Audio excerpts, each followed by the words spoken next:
أعوذ بالله من الشيطان الرجيم. بسم الله الرحمن الرحيم.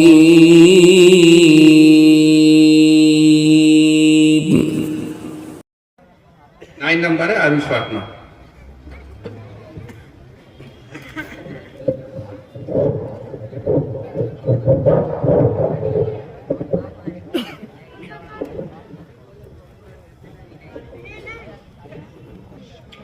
السلام علیکم ورحمۃ اللہ وبرکاتہ. الحمد للہ رب العالمین والصلاة والسلام على سید الانبیاء والمرسلین محمد وعلى آلہ واصحابہ اجمعین. اما بعد، قال اللہ تعالی: اعوذ باللہ من الشیطان الرجیم، بسم اللہ الرحمن الرحیم. ان الدین عند اللہ الاسلام، صدق اللہ العظیم. صدر ذی وقار اور معزز سامعین، اسلام ایک مکمل نظام حیات ہے. زندگی گزارنے کا طریقہ اور سلیقہ بتایا گیا ہے. یہ ایک ہماگیر ابدی اور آفاقی دین ہے. اسلام نے کوئی پہلو، کوئی گوشہ ایسا نہیں چھوڑا کہ جس میں اس نے ہماری رہنمائی نہ کی ہو. چاہے انسان کی خانگی زندگی ہو یا ازدواجی، معاشی زندگی ہو یا سیاسی، تجارتی زندگی ہو یا اقتصادی، ہر میدان میں اسلام نے ایسا جامع اور اصولی قانون فراہم کیا ہے کہ دنیا کے تمام دیگر مذاہب اور ادیان اس سے خالی ہیں. اسلام اگر ایک طرف بال بچوں اور اہل و عیال کے ساتھ حسن معاشرت کی تلقین کرتا ہے تو دوسری طرف انسان کے اخلاقی پہلو کو بھی آراستہ اور مزین کرتا ہے. اگر ایک طرف تعلق مع اللہ اور ذکر اللہ کی اہمیت پر روشنی ڈالتا ہے تو دوسری طرف معاشرہ اور سماج کے افراد کے ساتھ حسن سلوک کو بھی واضح کرتا ہے.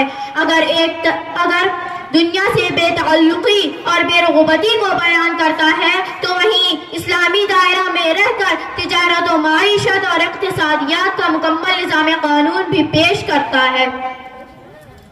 الغرض، زندگی کا کوئی پہلو ایسا نہیں ہے کہ جس میں شریعت مطہرہ نے ہماری رہنمائی نہ کی ہو.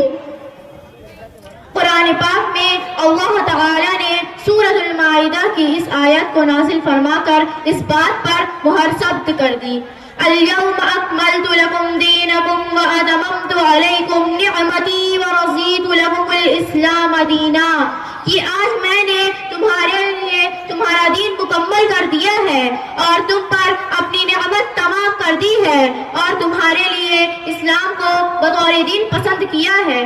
لہٰذا جب تعلیمات اسلامیہ انسان اپنی زندگی میں داخل کرتا ہے تو ایک بہترین معاشرہ وجود میں آتا ہے، ایک اچھا سماج ابھر کر سامنے آتا ہے. خواہ سماج میں لوگوں کے مال کو محفوظ رکھنے کے لیے اسلام میں چور کے ہاتھ کاٹنے کا قانون ہو یا لوگوں کی عصمت و عفت کے لیے زانی کے لیے سنگساری اور کوڑے مارنے کی سزا، سماج کو بہت ساری برائیوں سے بچانے کے لیے شراب نوشی پر پابندی ہو یا جھوٹی گواہی دینے والے کے لیے سزا کا حکم، یہ اور اس جیسے بہت سارے اسلامی قوانین اور احکام ایسے ہیں کہ جن پر عمل کیا جائے تو ایک بہترین سماج جنم لے گا اور معاشرہ کے اندر خوشحالی قائم ہوگی. حضرات گرامی، یہی وہ اسلامی تعلیمات ہیں کہ جن پر عمل کر کے شیر محصور ٹیپو سلطان شہید رحمت اللہ علیہ نے اپنی رعایا کے دلوں پر راج کیا تھا کہ جب تن کے گورے اور من کے کالے انگریزوں نے چال بازی اور عیاری سے ٹیپو سلطان شہید رحمت اللہ علیہ کے کچھ قریبی عہدیداروں کو خرید کر ان پر فتح حاصل کر لی اور اس مرد مجاہد کو شہید کر ڈالا. جب آپ کا جنازہ شری رنگا پٹنم کی گلیوں اور سڑکوں سے گزر رہا تھا تو صرف مسلمان ہی نہیں بلکہ غیر مسلم مرد اور عورتیں سڑکوں پر لیٹ جا رہی تھی، آہو پکار فریاد کر رہی تھی کہ ہمارے منصف، غمخوار اور چہیتے بادشاہ کو تم لوگ کہاں لے جا رہے ہو؟ ہم ایسا بادشاہ کہاں سے لائیں گے؟ خدا کے واسطے ہمارے حکمراں کو مت لے جاؤ۔ ایک ماتم برپا تھا، چاروں طرف چیخ و پکار تھی۔ یہ صرف اور صرف شیر میسور ٹیپو سلطان شہید رحمت اللہ علیہ کے عدل و انصاف اور اسلامی تعلیمات پر عمل کرنے کا ہی نتیجہ تھا کہ ان کی رعایا ان کی دل دادا تھی۔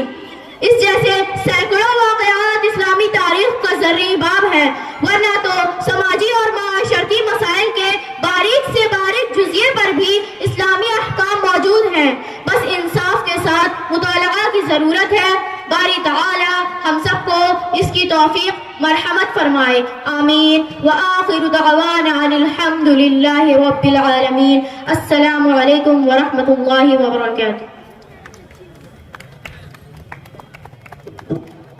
عروس فاطمہ